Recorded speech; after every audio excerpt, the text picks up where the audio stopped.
Welcome to BRK healthy life style with Lakshmi. So ప్రెగ్నెన్సీలో హార్ట్కి సంబంధించి ఎలాంటి కాంప్లికేషన్స్ వస్తాయి, ఎలాంటి హార్ట్ ఇష్యూస్ ఉన్న వాళ్ళు ప్రెగ్నెన్సీని ప్లాన్ చేసుకోకూడదు, సో తీసుకోవాల్సిన జాగ్రత్తలు ఏంటి, పూర్తి వివరాలు తెలుసుకుందాం. మనతో పాటు ఉన్నారు ప్రముఖ ఇంటర్వెన్షనల్ కార్డియాలజిస్ట్ డాక్టర్ ప్రణీత్ గారు. డాక్టర్ గారు నమస్తే అండి. నమస్తే అండి. డాక్టర్ గారు, మరి కంజెనిటల్ హార్ట్ డిసీజ్ అంటే బేబీస్కి వచ్చేదాన్ని అంటామా మనం? కంజెనిటల్ అంటే పుట్టుకతో వచ్చిన ప్రాబ్లం. సో పుట్టుకతోటి హార్ట్ ప్రాబ్లం వచ్చింది, ఆ హార్ట్ ప్రాబ్లం ఐదర్ కరెక్ట్ అయింది, కరెక్ట్ అవ్వలేదు, ఐడెంటిఫై అయింది, అవ్వలేదు, వీళ్ళు అడల్ట్హుడ్ కి వచ్చారు అండ్ ఇప్పుడు అడల్ట్హుడ్ వచ్చిన తర్వాత ప్రెగ్నెంట్ అయ్యారు. అంటే హార్ట్ కి ఏదైనా ఇప్పుడు ఇలాంటి కంజెనిటల్ హార్ట్ డిసీజ్ అంటే పుట్టుకతోనే ఏదైనా హార్ట్ ప్రాబ్లం ఉంటే సిమ్టమ్స్ ఏం తెలియవా డాక్టర్ గారు? తెలియాల్సిన అవసరం లేదు. మన బాడీ అమేజింగ్ కెపాసిటీ ఉంటుంది, చాలా వరకు మనకి ఇబ్బంది అనేది తెలియకుండా దానికి అదే కాంపెన్సేట్ చేసుకుంటూ ఉంటుంది. ఒకవేళ ప్రాబ్లం మరీ ఎక్కువగా అయినప్పుడే సిమ్టమ్స్ అనేవి బయటకు వస్తా ఉంటాయి. సో చాలా మందికి congenital heart diseases like common గా చూసేవి హార్ట్ లో హోల్ అంట. ఆ హార్ట్ లో హోల్ అనేవి మోస్ట్ ఆఫ్ ద పీపుల్ కి సిమ్టమ్స్ ఏమి ఉండవు, వాళ్ళు నార్మల్ గ్రోత్ ఉంటుంది, ఆడుతూ ఉంటారు, పాడుతూ ఉంటారు, రెటిన్ లైఫ్ స్టైలే వెళ్తుంది. అండ్ ప్రెగ్నెంట్ అయ్యి తర్వాత చెకప్ వచ్చినప్పుడు బహుశా ఎగ్జామిన్ చేసినప్పుడు first time in their life ఈ ప్రాబ్లం అనేది ఐడెంటిఫై అయింది. బట్ ప్రాబ్లం అనేది పుట్టుకతోనే ఉంది, బట్ ఇప్పుడు వరకు అది ఎఫెక్ట్ అవ్వలేదు, ఎప్పుడు డాక్టర్ని సంప్రదించాల్సిన అవసరం రాలేదు. సో ఫస్ట్ ఎన్కౌంటర్ మెడికల్ గా ప్రెగ్నెంట్ అయిన తర్వాతే డాక్టర్ని కలవాల్సిన అవసరం వచ్చింది అండ్ అప్పుడు కలిసినప్పుడే ఈ ప్రాబ్లం ఐడెంటిఫై అయింది. నా ఇప్పుడు ఏం చేయాలి అనేది question. So again most of the time ఈ కంజెనిటల్ హార్ట్ డిసీజ్ ఏవైతే ఇబ్బంది పెట్టలేదో ప్రెగ్నెన్సీలో కూడా అవి మెజారిటీ ఆఫ్ ద టైమ్స్ ఇబ్బంది పెట్టవు.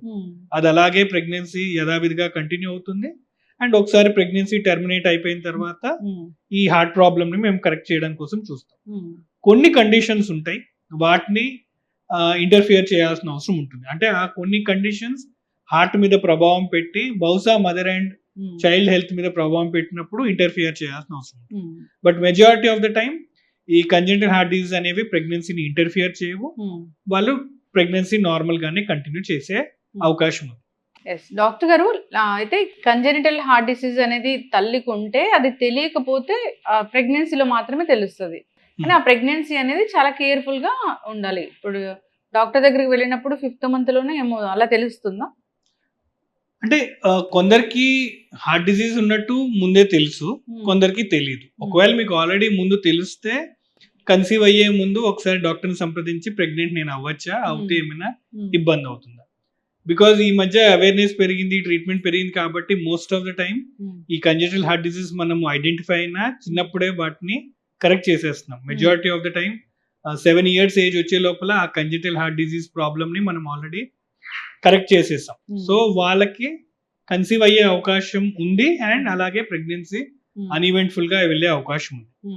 కొన్ని కంజెనిటల్ హార్ట్ డిసీజెస్ రిపేర్ అవ్వలేదు, పూర్తిగా కరెక్ట్ అవ్వలేదు లేదా కరెక్ట్ చేయలేని పరిస్థితి. సో అలా అన్రిపేర్డ్ కంజెనిటల్ హార్ట్ డిసీజ్ ఉన్న వాళ్ళల్లో ప్రెగ్నెంట్ అయ్యే రిస్క్ అనేది కొంచెం ఉంది. సో వాళ్ళు ఖచ్చితంగా డాక్టర్ని పర్టికులర్లీ కార్డియాలజిస్ట్ సంప్రదించి కన్సీవ్ అవ్వాలి లేదా. ఇన్ఫాక్ట్ మ్యారేజ్ కి ముందే కొంతమందికి చెప్తూ ఉంటాం, లైక్ మీరు మ్యారేజ్ చెయ్యొద్దు లేదా మ్యారేజ్ చేసినప్పుడు ముందే డిక్లేర్ చేయండి, బికాస్ మ్యారేజ్ అయిన తర్వాత ఆటోమేటికలీ ఎక్స్పెక్టేషన్ కన్సెప్షన్ మీద ఉంటుంది. బికాస్ అండ్ ఒకవేళ చాలా మంది రిజెక్ట్ చేసే అవకాశం కూడా ఉంది, ప్రెగ్నెన్సీ లేకపోతే I don't want to get married అని. సో ముందే వాళ్ళకి కొంతమందికి చెప్తాం, బట్ మీరు మ్యారేజ్ చేయొచ్చు బట్ కన్సీవ్ అవ్వకూడదు, బికాస్ కన్సీవ్ అయినప్పుడు both mother and child health మీదే ప్రభావం ఉంటుంది. సో అలా కొన్ని కండిషన్స్ ఉన్నాయి, వాటికి స్ట్రిక్ట్ కాంట్రాఇండికేషన్స్, లైక్ పర్టికులర్లీ మీకు ఇందాక చెప్పినట్టు సైనోటిక్ కంజెనిటల్ హార్ట్ డిసీజ్ అంటాం, వీళ్ళల్లో సాచురేషన్ లెవెల్స్ తక్కువ ఉన్నాయి. ఈ సైనోటిక్ కంజెనిటల్ హార్ట్ డిసీజ్ ఉన్న వాళ్ళలో లేదా సివియర్ పల్మనరీ హైపర్ టెన్షన్ ఉన్న వాళ్ళు కన్సీవ్ అయితే 5th month వరకు బహుశా ప్రాబబ్లీ ఏమీ కనిపించకపోవచ్చు, బట్ 5th month దాటిన తర్వాత ప్రెగ్నెన్సీ ఎండ్కి వచ్చేంత వరకు వాటి ప్రభావం ఎక్కువ అవుతుంది. అండ్ అక్కడ మనం కమిట్ అయిపోయాం కాబట్టి అక్కడ ప్రెగ్నెన్సీని మనం టర్మినేట్ చేయలేము, బికాజ్ అది equally challenging. At the same time baby మీద బర్త్ డిఫెక్ట్స్ వస్తాయి, ఆ బేబీ డిఫార్మ్డ్ బేబీస్ కావచ్చు, అబార్షన్స్ అయ్యే ప్రమాదం ఉంది. అలాగే ఆ డెలివరీ టైంలో మదర్ మీద కూడా స్ట్రెస్ పడి మదర్ హెల్త్ కూడా కాంప్రమైజ్ అయ్యే అవకాశం ఉంది. సో ఇలాంటి congenital heart diseases, cyanotic congenital heart diseases లేదా పల్మనరీ హైపర్ టెన్షన్ ఉన్న వాళ్ళు అయితే కన్సీవ్ అవ్వకపోవడం అనేది మంచిది. సో ఇది తెలుసుకోవాలి, తెలుసుకుని కొంచెం రెస్పాన్సిబిలిటీ తీసుకోవడం ద్వారా ఈ ట్రామా లేకుండా మనం హెల్ప్ చేయొచ్చు. హార్ట్ బాగా పనిచేస్తుందో లేదో అని ఏమైనా తెలుసుకోవడానికి టెస్ట్ ఉంటాయి డాక్టర్ గారు? మీకు సిమ్టమ్స్ లేవు అంటే మీ హార్ట్ పనిచేస్తున్నట్టు లెక్క. మన బాడీ అమేజింగ్ కెపాసిటీ ఉంటుంది, చిన్న చిన్న ఇష్యూస్ ఉన్నా అదే హ్యాండిల్ చేసుకుని అదే రిపేర్ చేసుకుంటుంది. దాని కెపాసిటీని మించి ఒకవేళ రిపేర్ అవ్వకపోతే సంకేతాలు అందిస్తుంటుంది, సిమ్టమ్స్ మనకి వస్తాయి. సో సిమ్టమ్స్ మనకి రావట్లేదు అంటే ప్రాబ్లం లేనట్టు లెక్క, ఆర్ బాడీ దానంతటి తనే హ్యాండిల్ చేస్తుంది.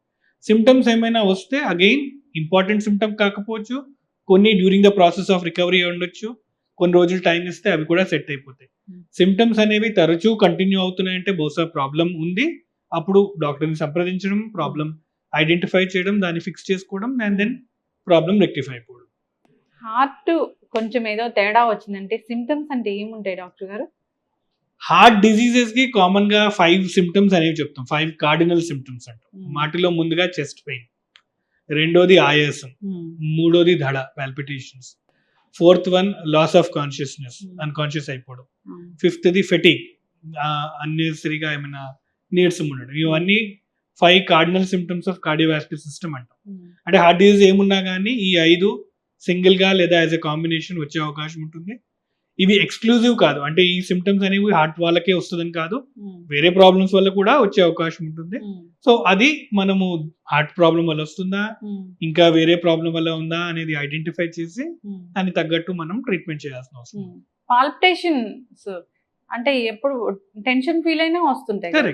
కరెక్ట్. కాబట్టి పాల్పిటేషన్ అందుకే హార్ట్ డిసీజ్ కి ఎక్స్క్లూజివ్ గా కాదు. పాల్పిటేషన్ అంటే హార్ట్ అబ్నార్మల్ గా బీట్ అవుతుంది, అంటే ఫాస్ట్ గా బీట్ అవుతుంది. ఇప్పుడు మనం టెన్షన్ పడినప్పుడు, లేదా ఇప్పుడు నేను వాయిస్ రేజ్ చేస్తున్నప్పుడు, లేదా పరిగెట్టినప్పుడు హార్ట్ బీటింగ్ అనేది పెరుగుతుంది, నా గుండె దడ నాకు వినిపిస్తుంది. ఇది నార్మల్ పాల్పిటేషన్. నేను నార్మల్ గానే కూర్చున్నాను, ఏమీ ఎగ్జర్షన్ లేదు, అయినా నా గుండె దడ దడ దడ కొట్టుకుంటుంది అంటే అది అబ్నార్మల్ గా బీట్ అవుతుంది. సో ఇది అబ్నార్మల్ పాల్పిటేషన్ అవ్వచ్చు. సో రెండింటిని డిఫరెన్షియేట్ చేయడం ఇబ్బంది. సో సిమ్టమ్ అందుకే హిస్టరీ తీసుకోవడం ద్వారా, వేరే క్వశ్చన్స్ అడగడము వాటి మీద, లేదా కొన్నిసార్లు ఇన్వెస్టిగేషన్ ద్వారా ఈ ప్రాబ్లం నార్మల్ అయినా కాదా డిఫరెన్షియేట్ చేయడం. నార్మల్ అయితే దాన్ని ఇగ్నోర్ చేయడం, అబ్నార్మల్ ఉంటే ఎందుకు అబ్నార్మల్ అయిందో ఐడెంటిఫై చేసి దాన్ని తగ్గట్టు ట్రీట్మెంట్ చేయడం. చక్కగా చెప్పారు డాక్టర్ గారు.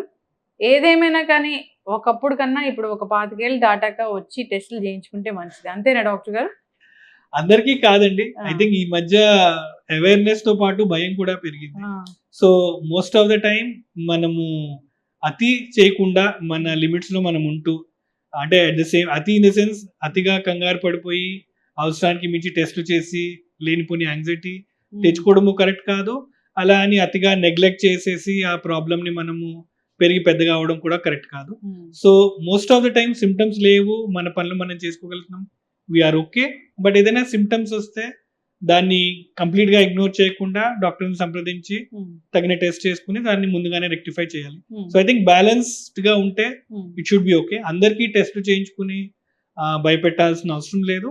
Rely on your symptoms and healthy life style మనం మేనేజ్ చేస్తే we should be okay. So doctor గారు, చెకప్స్ అనేవి అంటే జనరల్ గా ఒక 20 years తర్వాత చేసుకుంటే మంచిది మీరు అన్నట్లుగా. అంటే మేము ఈ వీడియోస్ చూసి చాలా ఇబ్బంది పడుతూ ఉన్నాము. ఎక్కడ పడితే అక్కడ డాన్స్ చేస్తూ చనిపోతున్నారు, జిమ్ లో వెళ్తూ చనిపోతున్నారు, చిన్న ఏజ్ లోనే హార్ట్ అటాక్ వస్తుందంటే ఇప్పుడు అందరూ ఒక 20 years తర్వాత ఒక కార్డియాలజిస్ట్ ని కలిసి టెస్టులు చేయించుకొని అమ్మ మాకేం లేదనుకుంటే సంతోషంగా ఉంటున్నాం. ఏమంటారు డాక్టర్ గారు? లేదండి, ఐ థింక్ అది మోర్ ఆఫ్ ఏమంటారు, ఈ వైరల్ వీడియోస్ వల్ల మన కాన్ఫిడెన్స్ లెవెల్స్ తగ్గుతున్నాయి. ఇవన్నీ ఎక్కడో ఒకటి అవుతుంది, లక్షలో ఒకటే అవ్వచ్చు. బట్ అలా అని ఆ లక్షలో ఒకటి అయినంత మాత్రాన మనకు అవుతుంది అని మనం జనరలైజ్ చేయడం అనేది కరెక్ట్ కాదు. ఇవన్నీ ఇన్సిడెంటల్ థింగ్స్, వీటిని మనం జనరలైజ్ చేయకూడదు. బట్ ఎవ్రీథింగ్ మన కామన్ సెన్స్ మనం యూజ్ చేస్తే హెల్దీ లైఫ్ స్టైల్ అనేది ఇంపార్టెంట్. హెల్త్ అనేది ఒక ఇండివిజువల్ రెస్పాన్సిబిలిటీ. మన హెల్దీ లైఫ్ స్టైల్ మనం మేనేజ్ చేస్తూ, డైట్ మోడరేషన్ గా పెట్టుకుంటూ, సిమ్టమ్స్ మనల్ని అబ్జర్వ్ చేసుకుంటా ఉంటే ఇవేమీ టెస్ట్లు అవసరం లేదు. డౌట్ ఉన్నప్పుడు టెస్ట్ చేసుకోవాలి, దానికి తగ్గట్టు మనం మాడిఫై చేయాలి. బట్ వితౌట్ ఎనీ రీజన్ మనం టెస్ట్ చేసుకున్నప్పుడు కూడా కన్ఫ్యూజన్ పెరుగుతుంది, యాంగ్జైటీ పెరుగుతుంది, అండ్ లేని జబ్బు మనం కొని తెచ్చుకున్నట్టు అవుతుంది. So only investigation should help us. So always question తోటి స్టార్ట్ చేయాలి. ఈ టెస్ట్ ఎందుకు చేస్తున్నాము, ఈ టెస్ట్ తో వచ్చిన ఇన్ఫర్మేషన్ తోటి నా డెసిషన్ మేకింగ్ ఏమైనా చేంజ్ అవుతుందా. లైక్ ఫర్ ఎగ్జాంపుల్ ఈసీజీ ఉంది, ఈసీజీ తీసాము, ఇది ఒకవేళ అబ్నార్మల్ గా ఉంటే మన డెసిషన్ ఏమవుతుంది. సో పేషెంట్ ఒకవేళ ఏమీ ఇబ్బంది లేదు అండ్ ఈసీజీ తీసాము, ఆ ఈసీజీలో సమ్ అబ్నార్మాలిటీ అని చూపించింది. నా ఈ అబ్నార్మాలిటీని ఆన్సర్ చేయడానికి కోసం ఫర్దర్ ఇన్వెస్టిగేషన్ చేయడం జరుగుతుంది. ఈకో అంటాము, TMT or angiogram or whatever. To begin with అసలు ప్రాబ్లమే లేదు. సో ఒకవేళ ఆ వ్యక్తికి సిమ్టమ్స్ ఏమైనా ఉన్నాయా, ఈ వ్యక్తికి హార్ట్ డిసీజెస్ ఉండే ప్రాబ్లం ఏమైనా ఉందా, అండ్ ఇది ఎక్కడ వరకు మనం దీన్ని కంటిన్యూ చేయాలి. సో ఒక 25-year-old పర్సన్ నా దగ్గరికి వచ్చి నాకు చెస్ట్ పెయిన్ వస్తుంది, ఒక చోట నొక్కుతుంది అని ఒకవేళ వాళ్ళు చెప్తే ప్రాబబ్లీ ఈసీజీ తీయడం, అండ్ ఈసీజీ నార్మల్ గా ఉంది లేదా మైనర్ వేరియేషన్ ఉంటే ఇది ఏమీ ప్రాబ్లం లేదు and we can stop there. Versus same ఒక 60-year-old పర్సన్ వచ్చారనుకోండి, దెన్ ఆ ఫర్దర్ ఇన్వెస్టిగేషన్ చేయడంలో అర్థం. సో క్లినికల్ ప్రాబబిలిటీ ఎంతవరకు ఉంది, ఆ ఇన్వెస్టిగేషన్ ఎంతవరకు ఐడెంటిఫై చేయగలుగుతుంది, అండ్ ఫర్దర్ ఇన్వెస్టిగేషన్ చేయడానికి మీనింగ్ ఉందా లేదా. అలా మీనింగ్ లేకుండా మనం ఇన్వెస్టిగేషన్ చేయించుకుంటూ పోతే దానికి అంతం లేదు అండ్ అన్నెసరీ యాంగ్జైటీ అవుతుంది. వర్సెస్ మీనింగ్ ఉన్నప్పుడు ఆ వాల్యూ మనం తీసుకునే అవకాశం.